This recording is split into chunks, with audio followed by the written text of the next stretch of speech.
when Yomi Fabiyi came on Justice for Mohbad, it was not an easy task for him. It came with a lot of backlash here and there. In fact, some people said he was going to hijack Justice for Mohbad from them, and that they've been there for a while, and they've been there as a foundation member of Justice for Mohbad and all of that. Now, let us look at Iyabo. Iyabo was one of those who started Justice for Mohbad with Tonto DK. But what we saw is that there is a kind of plot with Gistlover to kind of change the narrative. At first they said, oh, hair infection. Later we heard, in a way, that it is juju from Prime Boy. It's a kind of charm, amulet. Somehow, like it's a kind of spiritual thing that happened. Then Gistlover continuously posted screenshot of conversation with Cynthia to drive the attention of the public towards Naira Marley. Naira Marley is now a dude that is not like is 100% a saint, but to an extent, this is basically what happens. These guys are not running a church, even ministry, church, religion, mosque. They have their issues and attacks against each other. Not to talk of what these guys do. These guys do not promote morality. These guys don't promote morality. Their songs, their lifestyle is immoral. What are you expecting to get from them? To behave like a saint? No. Now, Iyabo needed to punish Naira Marley for personal reasons. Reasons that has to do with, oh, he was lacing my children's food and drink with hard substance. Oh, stories like, oh, Iyabo threesome with Iyabo daughter Priscilla, and all of those things came up. Now, let us now join this to Iyabo and Baba Ijesha, one of the Nollywood actor comedian, and also Yomi Fabiyi. Now, Iyabo joined with Princess, another comedian actress, and they said they are going to war against Mr. Baba Ijesha. Now, Baba Ijesha, according to what we heard, used to be in a relationship with Princess. Princess being a plus size, you know how it is. And also, kind of, they said he was trying to upgrade Baba Ijesha. But Baba Ijesha continuously proved and showed that he is a terrible man. Like a man that you should not invest in, even though he has his talent and all of that. So, therefore, the story of a little girl, they claim he molested. They said, let us put food. Let's put fish in the mouth of a cat again, and let's see if he's going to eat it or not. And Baba Ijesha did. He did. He did. Because if you are not used to doing certain things, it will be appalling to you. But then, that being that, Gistlover, Iyabo, and everything on Justice for Mohbad started. Ladies and gentlemen, be prepared for this because something finally burst. Still on Justice for Mohbad, like and share, tap on the subscribe button, turn on the notification bell. Returning subscribers and those that have been here, I say a very big thank you to you. And to those that have tapped on the thanks button, the one with the love icon, $sign in love it. May God bless you. May God replenish your pockets. May your pockets never run dry. If you like what we do here, and you're for Justice for Mohbad, kindly smash on that button that says thanks. Let us jump right into it. This is explosive, mind-blowing. Sit beside him and not go out of the camera. And she confirmed she was told where the camera was. That is grooming of a minor for sexual activity. More than half of money, Teba Femu 14 years. Emu Princess, you must be in the dock. Teba Femu e jobo ye toto, ebe Baba Ijesha, ke sowo tono. Ki joba papa won ti get gbese. And Nigeria of a stuff, Paul Okweru Yomi ye, oba government can lose no case mo. But then, the normal ilo se won gbere. Teba ba pa mi ni ke pa mi. And this girl, gbogbo yin careful. Eti many to basun, and many to jabali. 7 years story, the princess saw is a lie. That was why, even at the appeal court, recently, they have to remove everything. They removed it and said it's because they were founded, and they removed everything. So the only reason they are now leaving him there is because only because someone you pay 18. And Baba Shaki said, Where is the evidence? 14 lomo. Nobody proved it. Not even a single birth certificate. But because a theobility war, what he recorded, what they gave to my favor, if it's about shouting baby, at Timba by Shashi for Okoye, Bow this stage here, Kilo Fatomi for Oko, Shaboy Kelly Lamoyani, Shakbalagbani, I want public land of Febo. Oh, let me say, I want set our princess, one land of Febo. But what can we do? It's just only me. I mean, come on, face Ogunye. And because of that, they want to put me in prison. Lagos State government took me to court. And it took the intervention of a senior advocate. That is the gap for me before I could be messed up. Why don't you call me here? And I was in self-exile for 6 months. Move away to Officer. So it's quite funny. So yeah, kid boss. It's quite appalling. Tí bàbá Ìṣàbá jáde fún rẹ̀ nsìn. Yes, oh yes. Ẹni tó gbogbo àwọn tó fi àìsíkì bàbá Ìjẹ̀ṣà gbéra. Lálá àwọn tó lọ sókè báyìí. It's natural law of karma. Ilẹ̀ ló ń bọ̀. Àmì Jésù. Ẹ wò pé ṣé sáwọn ilé iṣẹ́ ẹ̀ ti bèrè jù báyìí. Ṣé ẹ̀ ti kọ irú àjò burúkú rẹ̀ lọ ṣe yìí. So gbére ni wọ́n fẹ́ lò fún. Àwọn gbére ni wọ́n fẹ́ lò fún. Kò dẹ̀ work. Customer wà ń bẹ̀ forever. Ẹni yẹn máa gbádùn lọ forever ni. Ó máa ní fame lọ forever ni. Ṣùgbọ́n ọdún mẹ́ta àtàbọ̀ ni 3 years and 4 months will be out in November by the special grace of God. And by then, he will come and tell his full story. Ọlọ́mọdé àrìnfẹsẹ̀ sí ni. Ó ní level kan tó bá set ẹ̀ up dé. Kò rojọ́ yẹn láti bí dọ́là àfàwọn tó bá bí dáadáa tó like òótọ́ and in a sane society. That's only the time they will set you free. Any terrible society, they will be looking for you to condemn you. This very November. Yes, exactly. Wow, we should prepare to welcome him back because of course. Go share. And you know, my prison calendar is 3 years and 4 months. So by this November, it's going to be out, and then Ajawa Koniso. Boya Yomi wa ni o. Though final appeal, the time she lo at she first appeal. Appeal if I need appeal, mo gba to ti serve tan. I call it your convict kúrò many because àti lọ appeal àti lọ court of appeal. Àwọn yẹn yọ méjì kúrò. Wọ́n wá fi méjì tó kù lẹ̀. And we are like, kí ló ṣẹlẹ̀ tẹ́ fi méjì tó kù lẹ̀. Wọ́n ní torí pé ọmọ yẹn ò pé 18 and bàbá Ìjẹ̀ṣà ó kiss ọmọ yẹn kò ń ṣe act. Àwọn gbà pé acting lọ act. But èyí tó ṣẹlẹ̀ tó record yẹn wọ́n ti kúrò lórí act. Wọ́n jọ gbádùn ara wọn ni. Wọ́n tó ọmọ yẹn ò pé 18. So because of that, it's sexual harassment of a minor. So for that, àwọn sì wò pé kí ni ẹ̀ ṣì maintain kó insist. But pé bàbá Ìjẹ̀ṣà bọ́ mọ́ sùn. Ó ti kọ́kọ́ lọ́bọ̀ wọ́n pé gbogbo yẹn is total charade.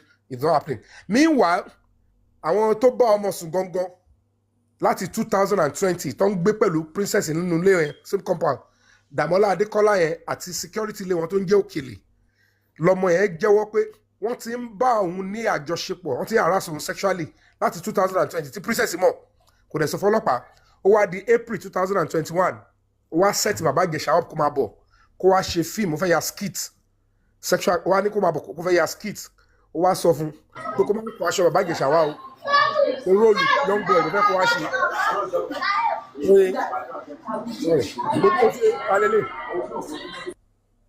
so ti yẹn kọ́ mo sọ ohun tó ṣẹlẹ̀ pé so for that reason pé kó máa bọ̀ kó wá ṣe fíìmù yẹn ìyẹn wá lóhun débẹ̀ ó ní títí tó fi bọ́ta lẹ́nu ọ̀nà tó bu wá wò yẹn fíìmù lòun ṣírò kóhun wá ṣe ó nígbà tó dẹ̀ ti bẹ̀rùn àwọn jà tẹ́lẹ̀ àwọn ti jà ó ti lérí pé òun máa ṣẹ̀wọ̀n òun ṣe kinní kan òun ti sá fún ó nígbà tó dẹ̀ ti bẹ̀rùn pé we are both adults kò yẹ ó dẹ̀ ti bẹ̀rù yìí nìyẹn ó dẹ̀ fi fíìmù tàn ń wá pé ẹni tóun ò lọ lé ẹ̀ for almost 7 years ló wá parọ́ pé òun lé ọmọ tóun ti ń bá sùn òun padà wá ṣe padà so òun mọ̀ pé ọmọ yẹn wà ń bẹ̀ 7 years òun padà wá ìgbà tó ṣe pé òun kóun wá ṣe fíìmù lọ́mọṣẹ́ òun pé it's total wickedness ọmọ tóun ò bá sùn tóun ò ṣe kankan ó dẹ̀ fẹ́ ràn lọ sẹ́wọ̀n gbére àwọn alágbára tó wà ń bẹ̀ wọ́n dẹ̀ ń sáré pé kó lọ bọ́ gbogbo àwọn tó ṣiṣẹ́ yẹn nu industry wa èmi ti sọ fáwọn yẹn pé mo lè má lè pe orúkọ yín síta àwọn tẹ́ bá dẹ̀ tọ́ mi wèrè má dárúkọ gbogbo yín àti aráàlú bàbá Ìjẹ̀ṣà gangan láti Ifẹ̀ tó ti nọṣẹ́ ìwà tó gbéṣẹ́ fún princess ẹ̀ tó bá ọ́n mú orí mi wálẹ̀ mo ṣe ṣí wọn lẹ̀ pé èmi ò rán gbogbo yín ṣẹ́ gbogbo wèrè tẹ́ ṣe yẹn wickedness I don't support it I will fight for the truth anytime èmi ò ní kéèyàn bọ́bọ̀ kékeré sùn but ambushing somebody with terrible thing is horrible. Ifeoluwa, unmute yourself. Okay, sir. Kí ló ṣẹlẹ̀? Ẹ káàsán sá o. Yes sir. Bọ̀dá Yomi ẹ káàsán sá o. Okay. Me, don't keep me out. Okay. Àwọn fans ló mọ̀. Mo ń da yín lóhùn ní ìrẹ́ntàn. Ara àwọn fans yín ni ẹ káàsán o. Ṣé wàá pa máa Nice meeting you sir. ṣé mi ẹ̀ lóhùn ìtutù báyìí? Ẹ kú iṣẹ́ o, kò ní rẹ̀yìn o. Àmì olórí ẹbí kílẹ̀ ládùn fún Yes báyìí. sir. Kì máa fi àwọn máa Yes sir. Ọ̀rọ̀ ẹ ti sùn. Yes sir. Yes sir. Kí bọ̀ ṣé kí máa appreciate àwọn fans. Why not? Why not? I appreciate. Understanding ṣe obi olórí ẹbí. Understanding girlfriend. Mo ní understanding girlfriend. Ayé àdá olórí ẹbí ẹ̀jẹ̀ orí bí ìṣẹ́fẹ́ gbọ́ understanding ẹ̀ lè kọ́ àwọn ọmọ kiri kọ́ máa lọ understanding ẹ̀yin gan understanding bàbá ìyàwó so understanding pé they are fans and we have to appreciate them so kò ṣe pé bóyá ilẹ̀ máa lọ ajíṣu ọ̀ lè jíṣu ẹwà gbẹ́rẹ́ tó fẹ́ sí yẹn ó yà lọ sin tí máa fi jẹ́ pé wọ́n nìkan ni tí máa ti dọ́dọ̀ ẹ̀ nìkan ni kó máa le tí máa dé bòmí ó ti yẹ. Mọ́mí 4B. Jọ má ṣe jù o tó bá ti dọwọ́ sàn lè máa túlẹ̀ ó ti yẹ. Mọ́mí 4B. Mọ́mí, unmute yourself please. Kẹ́ sọ̀rọ̀. Mọ́mí 4B.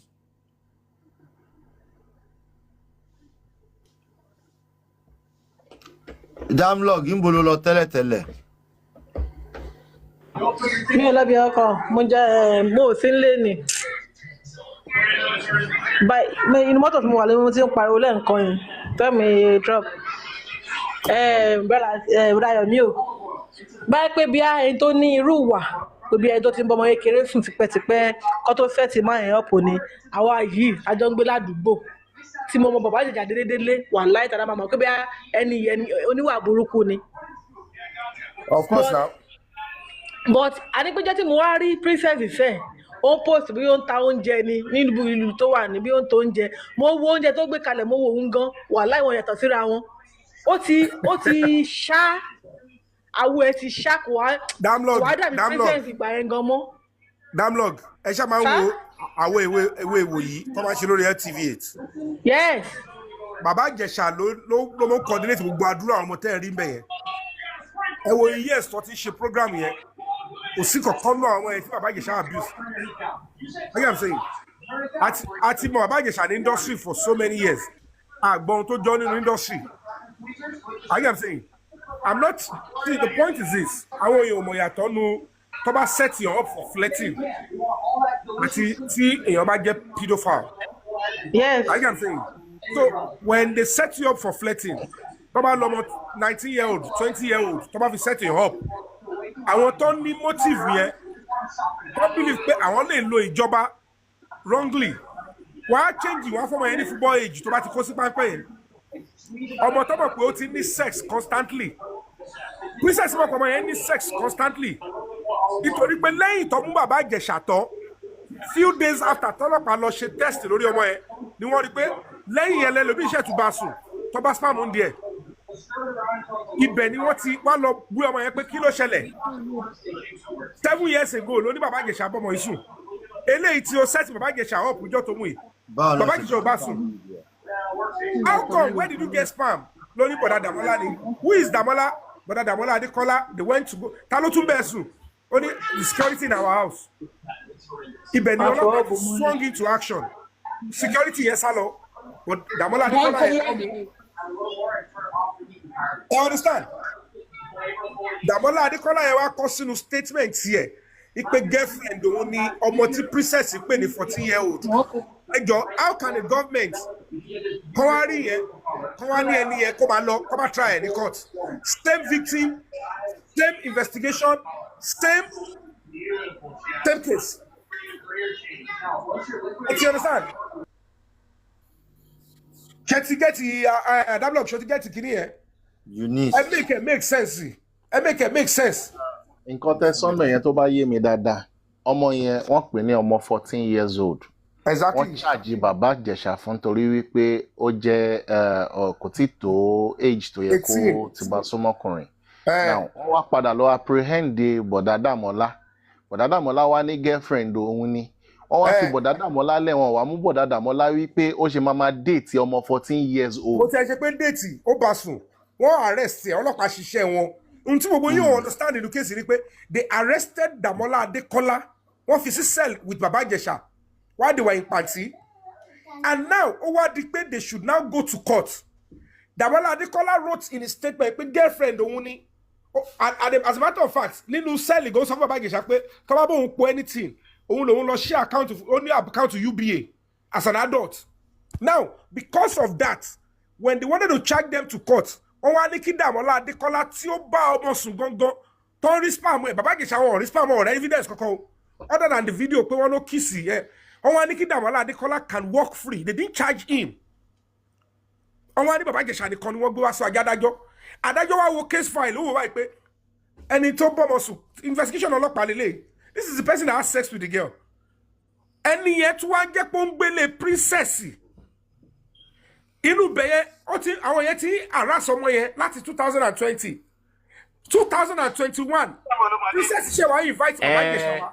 Be around 4:35 yẹn ló máa ń dé. Ṣé o ti understand onílé princess ṣe wá only of Baba Ijesha wá, which is a criminal offence. Only of Baba Ijesha wá sí the same house tí Damola Adekola ń gbé tí security ilé ẹ̀ Òkèlè tó ti sexually abuse ọmọ yẹn. Ó wá lé ẹ̀ wá wípé kó wá bá ọmọ yẹn act.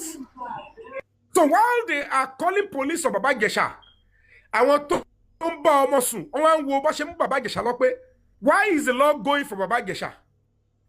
Àwa táwa bá ọmọ sùn tí princess mọ̀ she ignored us. And then ṣàlàyé fún wọn pé this is a malicious and it's this organized crime lele. We want a better society. We want pedophiles to be picked up and punished. But this one is actually an organized crime just to punish somebody. The prerequisite for this action is errored. It has no propensity in law. Kosinu of Lagos State. So why would you want to send him to life imprisonment? So I had to put my life on the line. Put my career on the line. So I faced the government and they were like, wow. And they called me. I am not fighting the government. I am standing by the truth. And then, okay, let's start. They pushed me to court. They put my case before the judge. Oral application. So, for me to fight in series of court, court mo pariwo nínú court jagidi mi de mo family Baba Ijesha mi rí kokon won mi nìkan mo face here kò dé síbi tí mo ti bá wọn dá sí ọ̀rọ̀ pé wọ́n dá owó anywhere.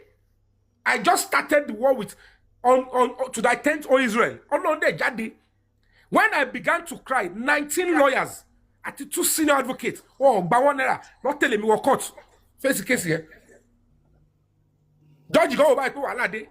Lawyer no dúró fún Baba Ijesha as one of the bail condition. Okay, I'm standing for you, which is always rare in a court of law. Can lawyer could draw and a family member. So those were the things I faced then. And what I want to industry one lo gbé video dìde, one lo to the head no, one lo gbogbo to nina lowo Femi branch. Gbogbo àwọn obìnrin they attacked me and said mo fute. Mo bó ṣe lọ because industry is so porous and terrible.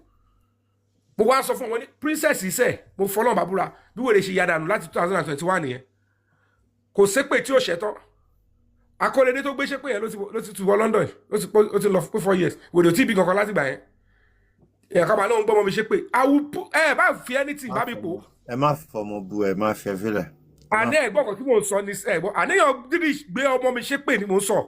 Bí alẹ́ fọmọ bu. Mo nígbà tó fọmọ ṣépè ẹni tó fi ṣépè fàkọ́lẹ́dé yẹn ṣépè kó fi ṣàdúrà fún rẹ̀. Ìwọ Ọlọ́run ọba wò la kàkà wọn kò fóun lọ́mọ ọmọ ọlọ́mọ tó wáyé ẹ̀ lásán. Ọmọ yẹn ó sì wà nú ẹ̀jẹ̀ ńgbà yẹn ló gbé ṣépè. Kí wá ló ń ṣẹlẹ̀ sísìn ẹ wá ní má fọmọ bu mi bá farúgbó bu. Bad. So damlog mọ Baba Ijesha. Ìyá. Dáadáa. Okay. Yeah, mo rò pé Street kan náà lájọ kọ́lé sí. Street kan náà báyìí lájọ kọ́lé sí ní Kòròdú. Fad. Okay, ṣé ń gbọ́ mi sìn? Clearly. Okay. Ṣé rí kọ́tẹ́ mi rí lórí case yẹn ni wípé two things ni. Ṣé ẹ sọ wípé ọmọ ẹ̀ under age ni? Pé bàbá Ìjẹ̀ṣà bá sùn. Now, ṣé ẹ wá at the same time ṣé ẹ máa tún accept yìí pé nǹkan tó ń ṣe láti lo ọmọ under age láti fi set bàbá Ìjẹ̀ṣà up náà is an offence on its own. But wọn ò fẹ́ accept wípé under age ni pé àwọn lò láti fi set bàbá Ìjẹ̀ṣà up. ẹ bá fún wọn ní àtẹ́wọ́ bàbá, ẹ bá fún wọn ní àtẹ́wọ́ tó nípọn.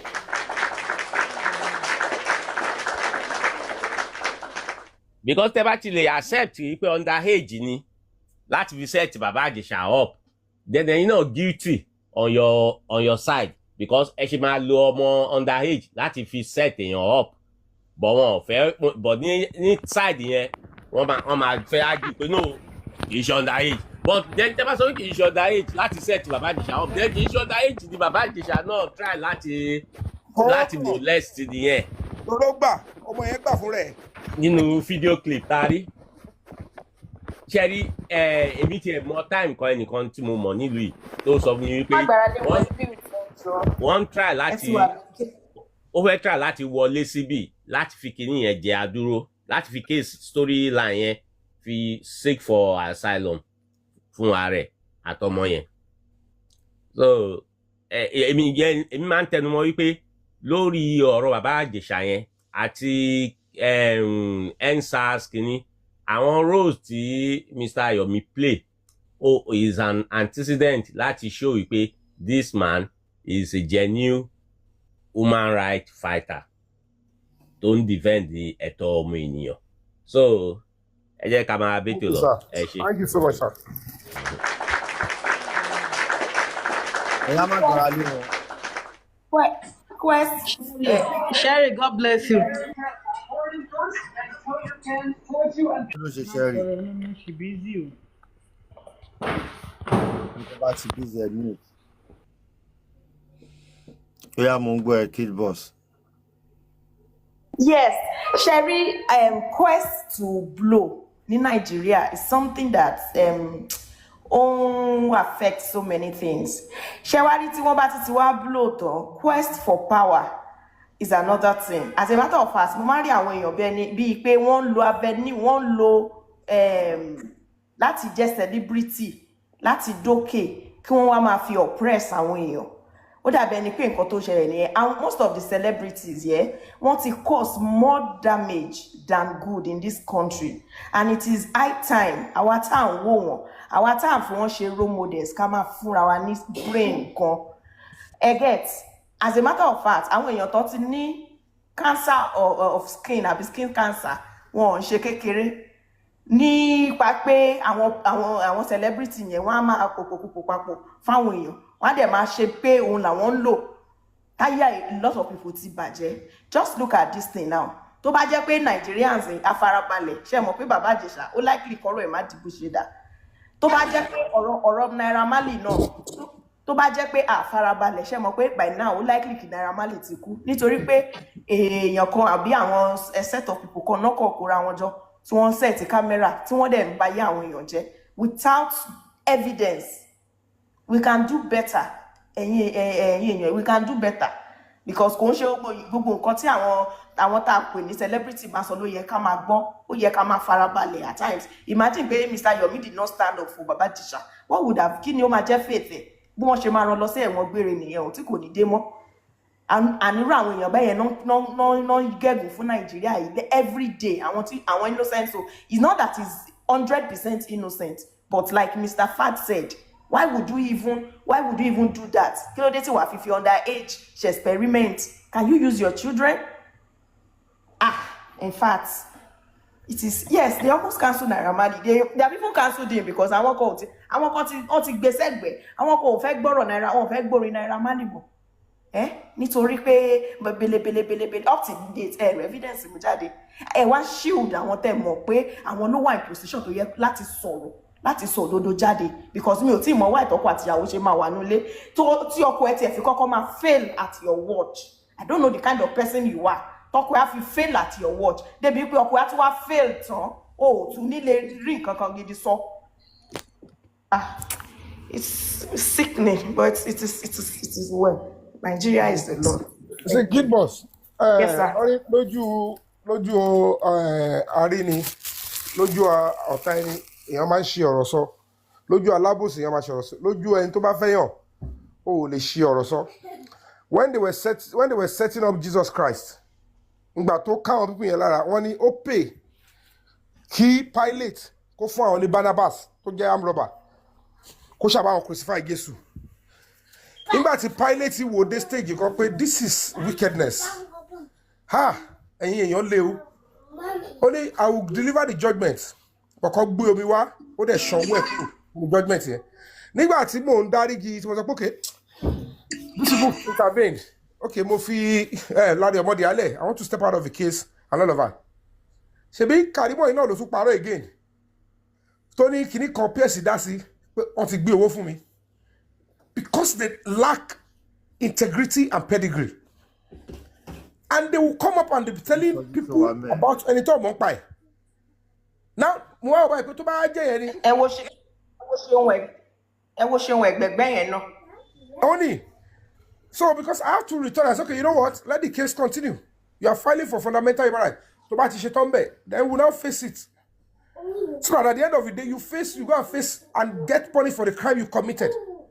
Because all of you were messing up with the justice for Mohbad. You understand? Ẹ wá bèrè lọ́wọ́ ẹ pé ọmọ náà gbéwó fún Yomi. Why are those people tó náà gbéwó fún?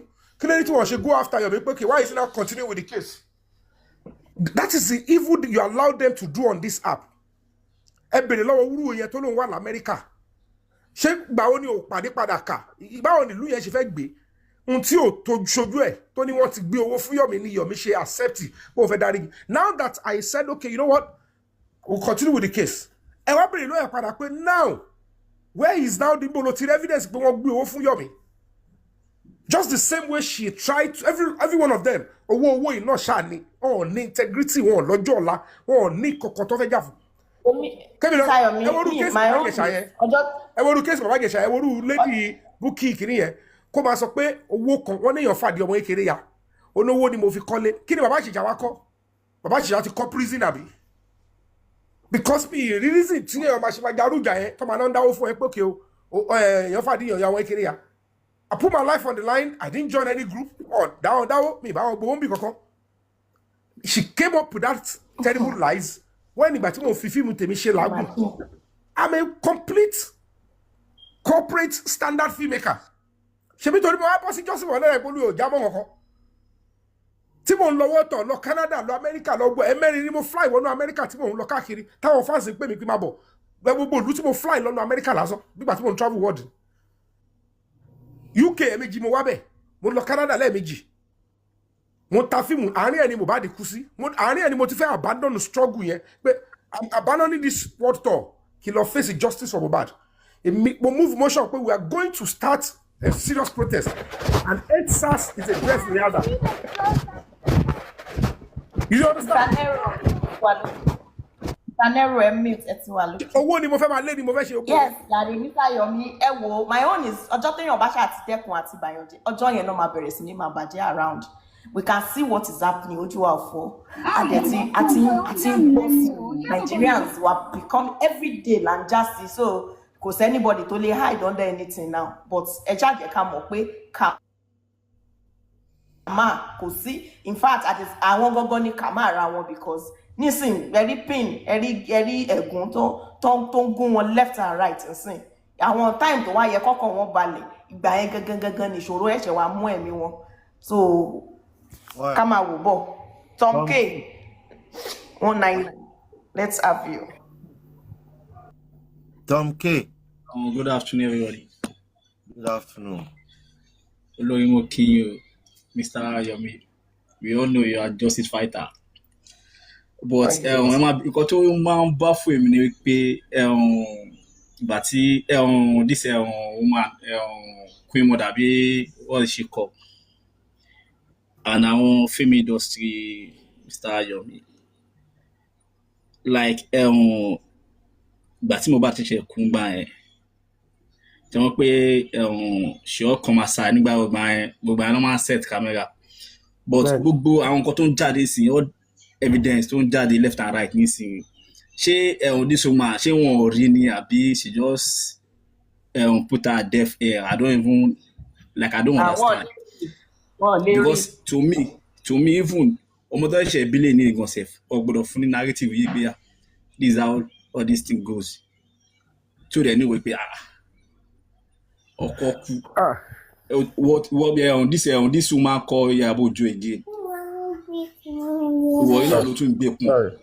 are you not ṣé kò wá shame ni to me. No, if I have my way, the question take my brain lọ́wọ́ ẹ̀ ni pé àjọ ń ṣe Yorùbá film ni ọmọ Yorùbá ni gbogbo wa. Even your colleagues, Uba colleagues say God save. I don't even know. Maybe because we're not. No. People are saying or. Àwọn tá dá sí náà kò ní kò tẹ́ fojú wa rí ni. Ẹ fà àwọn tó dá sílẹ̀, ẹni tó dá sílẹ̀ mi kò fẹ́ sọ. Ẹni tó dá sí mi lè gbé mi. Ọkùnrin Yomi, ẹ̀yin náà wà o láti Instagram. Ní gbogbo gba Abájẹsà gan Instagram gbogbo ẹ̀. Ó yé mi. So we all know you are just a fighter. Thank you so much. Ntẹ́mi fẹ́ bèrè lọ́wọ́ ẹ̀ tí bá ní chance. I get what I'm saying. Òun ni pé àjọ Yorùbá ni wá ìṣẹ̀ṣe lájọ ṣe. Nígbà tábúrò ẹ̀gbọ́n mi tó bá mi sọ̀rọ̀ ní last week àbí last 2 weeks. Question tí mo bèrè kó bèrè lọ́wọ́ mi yẹn nìyẹn pé kí ni ohun tó jù sí ojú olórí ọkọ ẹ̀ before you can say come and antagonize ẹ̀ pé o wà innocent. What did you drop on your husband's coffin? Ó dẹ̀ sẹ́ni padà sábúrò ẹ̀gbọ́n yẹn pé kó sọ fún mi pé Bible lòun sọ síbẹ̀ fún òun kan tó ń ju àti kiri. And I'm like, you know what? I cannot buy that. And I'm 100% for justice for Mohbad. Oh, lè sọ Bible because number one, Christian burial ló ń ṣe fún Mohbad. So kò ń ṣe kan tán mú fún ẹni kọ̀rọ̀ lórí emotion tó máa jù lójijì. Meanwhile, inú coffin ló máa lé Bible sí bóyá fẹ́ gbé sáyẹ̀ ẹni àbí sí orí ẹ̀. Tó bá jẹ́ Bible ni kò ń ṣe kan tó máa hide. Tó máa ta Bible kókó ni. And then kí ni Bible ní ṣe pẹ̀lú aṣọ funfun? Ẹjọ́ báwo ló ṣe correlate? Jésù fún rẹ̀ gan ọba tó ń lọ kò ń ṣaṣọ fún lówó ọ̀nà sọ́run. Ó sọ yẹn ni. Just funny. But ẹ má bínú sáà tí tèmi ti fẹ́ béèrè. Kí ló sọ pé òun fi jù? Ó lóun fi ṣe security ni. Security lọ́dọ̀ lọ́hùn. Bóun ṣe ó yàbọ̀ ni. Kó bá òun ṣọ́ Mohbad lọ sọ́run. Aṣọ funfun ló kó bóun ṣọ́ ọ̀tá ni lọ sọ́run. Security ló pè fún wa ní corona inquest. Security. The question tí máa bèrè náà ni láàrin èmi àti Iyabo ṣé irú aṣọ tó fi ṣe security fókun nìyẹn. Protection ló ṣe. So gbogbo yẹn lèmi kàn máa bèrè pé láàrin èmi àti ẹ and secondly also bóyá ti di vigilante ni. Ìyẹn jẹ́ bí ìbò àtàdá. Olórí ẹbí ìgbà ò gbádùn ó ló fi ṣe security lọ́tọ̀. Aláti pa àwọn tó wà lábẹ́kúta àbí Ọ̀yọ́ àbí káwọ àwọn tó wà ní ìfẹ́ àbíkọ́lá ẹjọ́ ìṣẹ̀ṣe wo lélẹ́yìí o. Bá ti rẹ́rìn yẹ pé oríṣiríṣi narrative tó kàn lọ. Ìṣẹ̀ṣe wo lélẹ́yìí.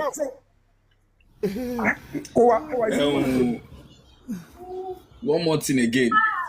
Ṣé mọ̀ pé nígbà tí Mohbad kú oríṣiríṣi nǹkan là ń gbọ́. Àwọn kan ní pé air infection ni. Ṣé ẹ mọ̀ pé gbogbo àwọn tó ń post pé ẹnìkan sọ pé ìṣojú òun lọ ṣe gbọ́ hospital. Where are those people coming from? Àwọn wo gbogbo ìwé ìwọ sef tó bá ti fẹ́ mú justice gan sef tó bá ti bẹ̀rẹ̀ láti bẹ̀rẹ̀ gan àwọn wo ló ń post àwọn bọ́lọ́ tí ń gbọ́ gbogbo yẹn kó tó wá di pé ìṣẹ̀wá tó wá ń sọ fún ìyàwó ṣẹ̀ṣẹ̀ tó wá ń jáde pé ọjà gbogbo àwọn táwọn gbọ́n sí wọn ò sọ yẹn láti bẹ̀rẹ̀ náà. Àní tó bá ti wà ọkọ̀ tí a ti divert justice. Tom K. Just because of their plan. Tó bá lọ́jà Tom K. Ṣé bleeding ní tá à ń sọ yẹn tí ọlọ́pàá sọ pé bleeding profusely? Ṣé àti Ìkòròdú yẹn náà ló ti ń bleed profusely because irú ẹ̀ tó bá ṣá ní ọwọ́ yẹn ọwọ́ tó fi hàn wá yẹn kò sí delay bleeding o. Lójú ẹsẹ̀ láàrin 30 seconds tí kíní ẹ̀ ti gé pa ló bá ti bẹ̀rẹ̀ sí bleed. Ṣé òun náà ló bleed tí wọ́n tún fi rí ẹ̀jẹ̀ yẹn nínú ilé tó fi rí ní duvet. If sure tó bá yẹ pé that bleeding ni àwa ní ọkọ̀ tó wá tiẹ̀ ṣe because even though sef kó tiẹ̀ má jẹ́ bleeding ṣebí aṣáàtìrí ṣebí ṣé Davido kan àbí one of the artists lórí stage tó ti one of the fans bọ́lẹ̀ ṣebí kámẹ́rà gbé. So báwo ni èrò Mohbad máa ṣe wá jà tó máa wá ní tiẹ̀ tẹ́jẹ̀ ń jáde àwa nílẹ̀ ọkọ̀ ní street tó máa ní pé Ọlọ́run ṣe o mo ti ẹ̀rí kan mú lọ lé o. àti bẹ́ẹ̀ àti gẹ́ni fídíò. wọ́n ń bóbó ara wọn ni àwọn kan ló ń sọ yẹn fún. The Nigerian so definitely all these things are cook gbogbo lè cook all plan ẹ̀ ni ọkọ̀ tó kọ script fún ni. ẹ rí i pé nǹkan ló máa trigger Nigerian public èmi dẹ̀ tí wọ́n nù wọn àwọn tó fẹ́ ṣe kà wọn ọmọ tó ń plan lọ́wọ́ when it is time they are not going to blame me pé mi sọ̀rọ̀ sí. all of you can hear my witness. àwọn ọdọ́ kò kẹ́ pé the family are not united maybe they are united maybe they are just playing the public ni but. olórí ẹbí to me family tẹ̀ sọ ẹ ló bá dà yẹ pé they are needed for justice. ẹ ká sọ pé ẹ ká tẹ sọ́kọ̀ wo gbogbo àwọn kíní ẹ. ẹ ní the family kan tó lè get kéèsì tó bá ṣe wéde kọ́. ẹ ká sọ gbogbo lé o mo fẹ́ bẹ̀rẹ̀ kíní kan onílé ṣé kíní ń lóògùn fún yín ni gòrẹ́sì ń lóògùn fún yín ni pẹ̀lú gbogbo atrocity tí bọ́bọ́ yẹn ti commit lórí justice for Mohbad ó sì ń sọ̀rọ̀ ṣógun ogun ẹ̀ mú yín ni ẹ mọ̀lú tí mo ti kẹ́ jára yín lórí ọ̀rọ̀ ìbọ̀bọ̀ ẹ̀. kí làwọn ọlọ́pàá ń ṣe ṣó ń lóògùn fáwọn ọlọ́pàá láwọn ọlọ́pàá ti lọ gbé. ẹ̀wù gòrẹ́sì ẹ̀wù gbogbo atrocity tó kọ́ ló fẹ́ jẹ́ ògùrẹ́sì ọlọ́pàá ṣẹ́fẹ́ jẹ́ ògùrẹ́sì ọlọ́pàá. ọjọ́ ògùrẹ́sì ọlọ́pàá but bọ́wọ́ yẹn commit gan-an gbogbo àwọn nǹkan tó ń jáde ni àti dé mi ò gbá ìbọ̀bọ̀ yẹn rí náà anyway mi ò gbá tiẹ̀ láti day one rẹ̀ máa ń sọ lórí platform bàbá yẹn ń lo nǹkan fún yín gan. one thing about this life kò sí wọn tí tó bá gbin nǹkan tó bá gbin náà ló máa ká so that man of Guresi kò tí learn and very soon we will learn very hard way sí very dark man máa sọ kò tí learn. all right Gibbons.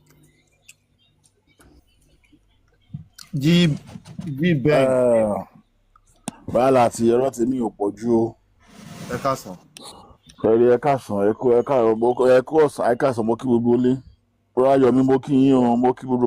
The public came on board kò sí ìbẹ̀rù kankan mọ́ gbogbo wọn tó ń sọ ìyàwó tó ń sọ ẹni tó wà involved in Mohbad wọn ò nágbára tó Adédoyin family Timothy ò lówó wọn ní kankan kò ṣe pé wọn ò threaten àwọn náà wọ́n threaten ẹ̀gbọ́n Timothy wọ́n threaten Yomi Hamzat kí ló ṣẹlẹ̀ because it is takanẹni tó jẹ́ pé family member nu Mohbad wà Timothy wà ń bẹ̀ ni tí ìyá ń wò pé òun ò fẹ́ pàdánù ọmọ kan tí bàbá wò pé èmi wá báyìí ibẹ̀lẹ̀ máa ti rí gbogbo pátákópa gbogbo yánpọnyánrin.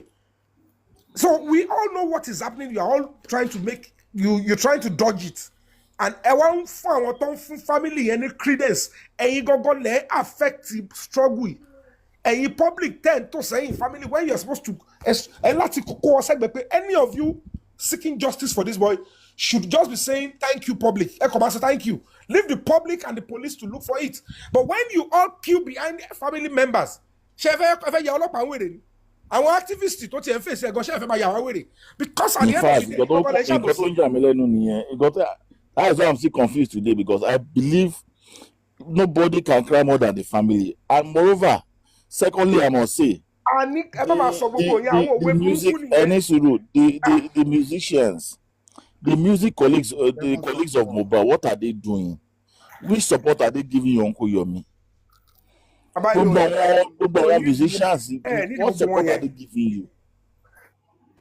My brother Timothy used to be an accountant. I understand Boyo is a chartered accountant or whatever. Share area association of chartered accountant. The law is not telling that until the colleagues step in before Mohbad can get justice. The law didn't make provision until your Fabiyi steps in before he gets justice. The law did not say until family steps in before Mohbad can get justice. Any in your life, your unnecessary sentiment and horrible position, you know, reasonable and tenable under the law. Need the family. The law is looking at the victim, and the victim is Mohbad. Period. Tọ́mọ máa ṣe gbogbo ẹ̀ sìn bàbá wa sí kóòtù kò wá kóòtù ó máa rí ìyá tó tẹ ẹ̀gẹ́lẹ́ lórí gan wá justice and we are bothered ẹni tó ní bàbá ò ṣe kiri kan kí ló kọ́ ẹ̀ pẹ̀lú bàbá yìí civil secondary lọ́rọ̀ ọmọ ẹni tó bí ọmọ ẹ̀ sínú ó hùwà tó fẹ́ wù yẹn ẹ ti mọ̀ pé ó ti ṣe ohun tó fẹ́ ṣe nìyẹn the law is no respecter of anybody the law is only seeing one victim and that is Mohbad ẹ̀yin lẹ́yìn rí victim mi Terry Baba as a victim, Terry as victim. And any dirty rogue police officer or any individual seeing that is a social misfit. They are jeopardy to this kind of stuff. If they let him work, I will only believe the only person that is any victim. Any to bakala to another victim. Any to bakala do people bad. Emma Kamo. To bagay ni hello kanko. Any crime and the belief. Is that person believe? To the Japan near be to pa. E wo boy ti olowo kere to wan sin. Family e lo ran lo ewon. Lo set up to fi lo ewon. Ko ni ko lo pa. On oji kiri kan. And then you think that kind of person to silent. We are brella stop queuing behind these people. Face the police as a public. Get justice for this person. To buy family, to buy the public, to support it. They should go to hell. The boy will get justice. Uncle Yomi, I'm in support of whatever you are doing. But I just hope you understand what I'm trying to say, that if possible, we can get more support from these people that believe they are believe. Yeah, and if you believe you don't need their support, fine. I rest my case here. I be support mi ò rí support wọn bó aládùúrà gbé Dàmọ́lá tó ń pọ̀ sí lẹ́yìn àgbé Gùdẹ́sì tó ń tẹ̀lé ìyá Kígbáìtì tó ń tẹ̀lé ìyá tí àgbé Wùmí we ensure that she was being investigated. They invited her on low power. Mr. Lati, Gibet, ṣé ẹ rò pé àti ìdúró pẹ́ tó for the bereaved to give their support? It's almost 2 years. Àti ìdúró tó now.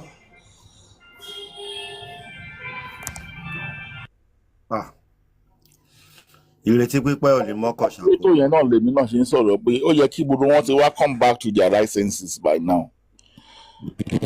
If Baba Mohbad knows he has done a mistake. Kò sí wáyé come back together. Ẹ má sọ̀rọ̀ tí ó lè ṣẹlẹ̀. Tó bá ṣẹlẹ̀, tó bá come back together, wàhálà máa ṣẹlẹ̀. Àwọn tó ẹ̀fẹ́ kó ṣe kọ́ mú wọn máa mú wọn. Ó dẹ̀ láwọn tó àwọn protect. Wọ́n mọ reasons of it don't divided now. Come back together to do what? Bishop Stena College ló pọ̀ ọmọ wọn náà. Inú ilé ni homicide case ni náà. Àwọn ọmọ wọn dẹ̀ ọmọ wọn wà bẹ́ẹ̀ cousin wọn wà bẹ́ẹ̀. So ta ló fẹ́ kó lọ sí ìyàwó ọmọ wọn wà bẹ́ẹ̀. Àwọn bẹ́ẹ̀ta tó close mọ́ wọn wà bẹ́ẹ̀. Ọmọ wọn náà wà bẹ́ẹ̀. So what do you expect? Okay, kí lẹ fẹ́? Okay, náà tó máa náà. They are protected. Okay, ẹyẹ sọ fún yín. Wọ́n protect tí Wùmí bá lọ sẹ́wọ̀n tó ọmọ yẹn wá lọ jẹ́ ọmọ wọn. At the end of the day, wọ́n ní ìtàn burúkú ló máa balẹ̀. Gbogbo ẹ̀ ló ti máa analyze lára ara wọn náà. Ọmọ ẹ̀ máa bọ́tọ̀ burúkú lẹ̀ rẹ̀ ìtàn burúkú náà máa pa fọ́mọ ẹ̀ náà pé yẹ ẹ̀ pa bàbá ẹ̀. Àwọn family ìfèsìnàṣí ò ráyè gbogbo yẹn. Àwọn ọmọ ẹ̀ ló testify against bàbá wọn. Àwọn ẹ̀ ti máa ṣọ́ náà. Àwọn ẹ̀ ti dàgbà náà. Àwọn ẹ̀ ti dàgbà. It's a very complicated murder case lele. Very complicated. Àwọn ló simple jù. But simple náà ló ṣe wà complicated. Introduction. This is Mohbad dad. Fún àǹfààní ẹ̀yin tí ẹ ò mọ bàbá Mohbad. Bàbá yẹn fọ́ hand mi lórí bàbá orí music yẹn báyìí. Mi ò lè wo tán. Ẹ̀dẹ̀ ṣe ń dúró. Bí mo ṣe gbọ́ introduction, this is Mohbad dad báyìí mo ọ̀fẹ́ ni. Bàbá yìí ó ti fumble. Good afternoon, everyone. Good afternoon. Good afternoon. Yeah. Mo kàn fẹ́ béèrè question kan lọ́wọ́ Mr. Yomi. Is it true? Is it true? There was an arrest warrant on Wumi, Mr. Yomi. Yes, of course, true now, of course. Yeah. So and she was invited to Zone 2, right? Exactly. So, Mr. Yomi, is that Wumi that, because she was in the house when Mohbad died, is she bigger than the law? And you know, this is it. Ṣé ń gbọ́rọ̀ mi? Yeah. Àwọn tí èèyàn bá rí tools of litigation, tó bá rí legal tools, sometimes you can delay, you can frustrate until tó bá hobble. When she's not declared wanted, she was only invited and she refused to come, and they have to go and get warrant of arrest to pick her anywhere.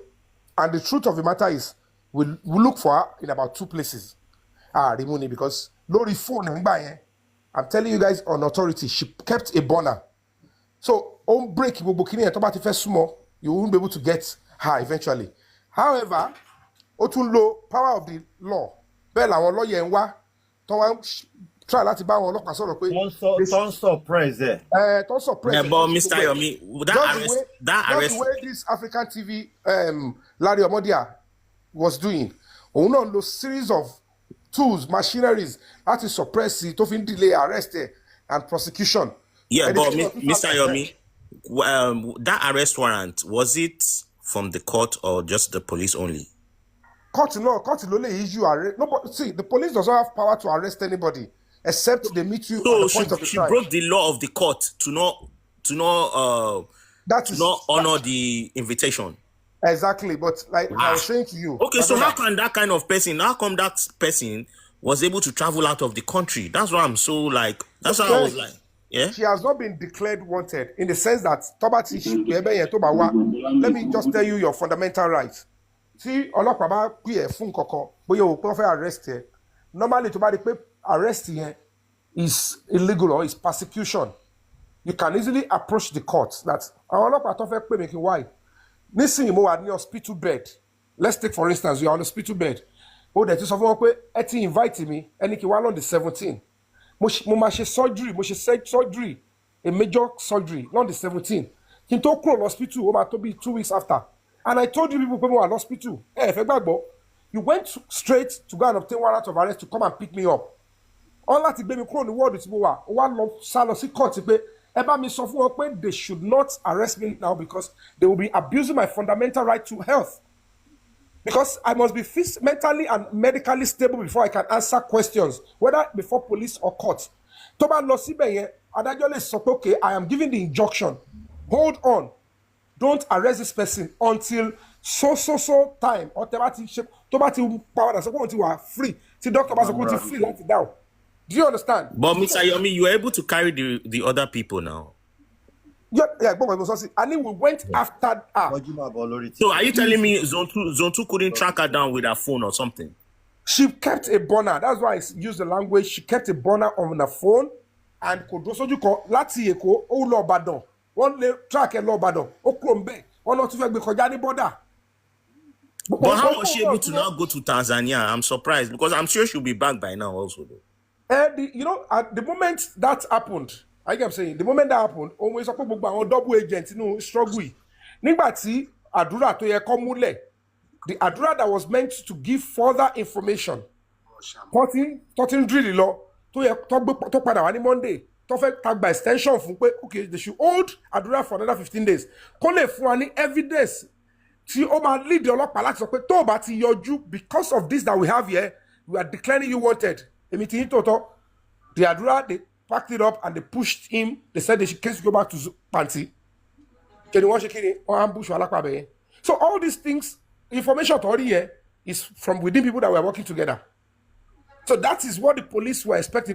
Ati Damola ati Adura, by the time to extract the major video here, Tari to shele simo bad no.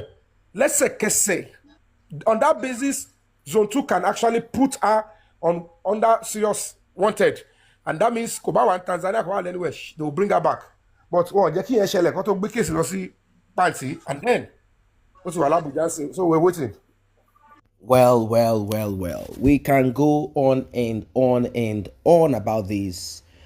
And on and on and on. Ladies and gentlemen, still on Justice for Mohbad. You heard what Yomi Fabiyi said at length about some of the attacks that he has faced and some of the things that have been used against him.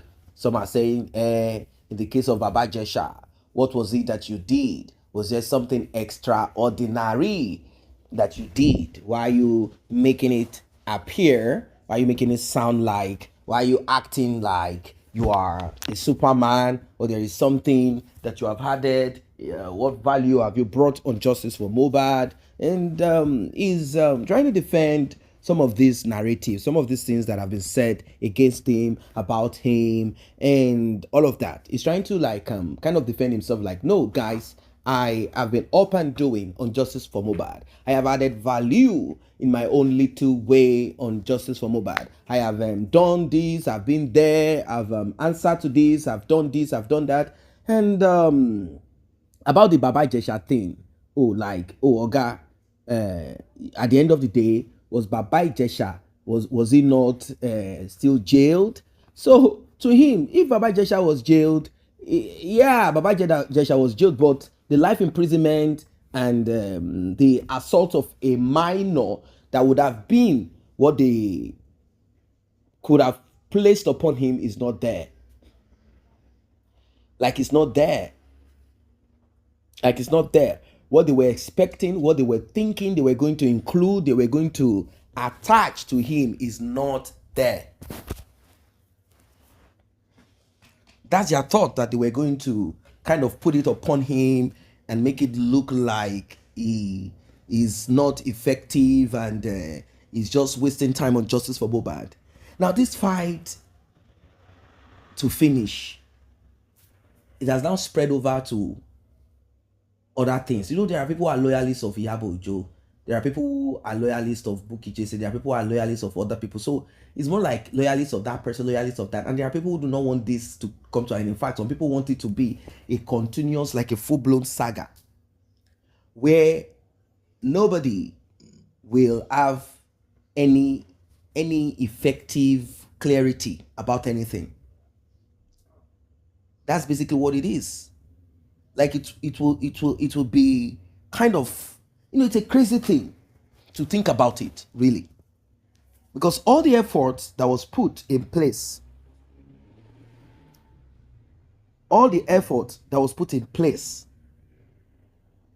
to get justice for Mohbad, it all proved abortive. All effort, all that Yomi Fabiyi tried, all the effort that he put in place, everything proved abortive. They didn't really make sense at the end of the day. They didn't really, things didn't come out good. You see? It didn't really it wasn't giving that vibe, the expected vibe, the progress of it. It was not given.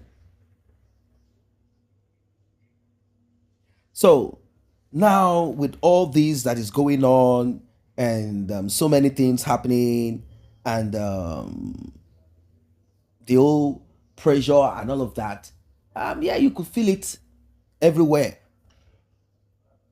Some are asking, okay, what came out of this? What came out of that? Without them asking the right question, like, okay, what about the person, or what caused the 3-second video or the CCTV to become unproductive? Many have not taken their time to find out. They didn't take their time to find out why. It's so sad. So sad. They didn't take their time to cross-check, to find out what caused it. I am very sure that if you take time really to look into it and press hard and do more and more to cross-check, to find out, to dig deeper, you will realize that certain people played a mind game. They played a mind game, a terrible mind game, a wicked one. I mean, well, it is fine though. It's really fine. The point is that we are pressing for justice for Mohbad, and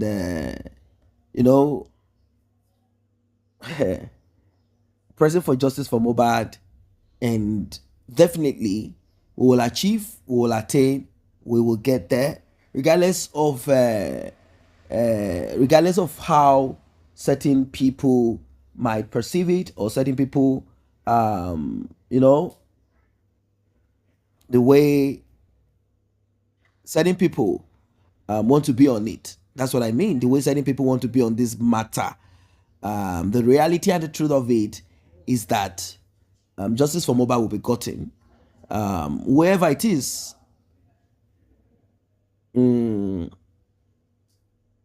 Yeah, yeah.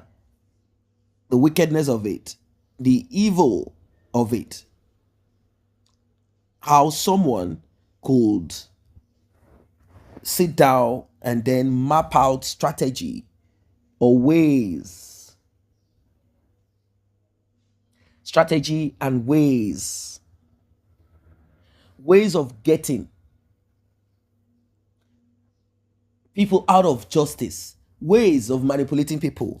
And the only part that they function better is the part of contribution, where donation is the order of the day, where money is the talk. Now we are hearing certain people gather together saying, yeah, if Mohbad's father comes up again and asks us to donate money, we will donate money, we will give him the money. And I'm like, yeah, even if Lucifer, if Satan opens a church, people will come in there and still dwell. So regardless, you always find people who are not aligned properly. Does that mean that justice for Mohbad should not be focused upon? It should be. But this time around, whatever anybody wants to do, you should do it with your mind working. Looking at the mistakes, excuses of the past, then you filter it, you decipher, and you demystify. You open what needs to be opened, you lift up stones and make sure you see what is underneath it before you take any action. It will be stupid and counterproductive for you to just jump into anything. Oh, now they want to donate money for another private autopsy. Oh, it is now toxicology. They say there's one little liquid remaining in Mohbad's bone. Oh, they say they will grind the bone, and from the bone they will find out if Mohbad was given something to eat. They can start selling the narrative of something was placed inside Mohbad's food. Having sold out that story, and they want to find out, they will test the water to see how people will feel about it. Then the next thing they say they want to do bone tissue test to find out if Cynthia placed something in Mohbad's food. Then if that is not, then they want to talk about tissue-based paternity test. Till today, we are waiting to know if it is the court, if it is Mohbad's father, or who, or it is fund. I want to believe that it is the court that has not given them access to do the tissue-based test. Or is it Cynthia that is saying no, no, no? She said on public national TV that she has been ready to get DNA done. It is the man that is not ready. Question is Cynthia aware the kind and type of DNA that needs to be conducted? That's the question. And how come it has not been sorted? These are the questions. But from what we heard, they are waiting to know from the court.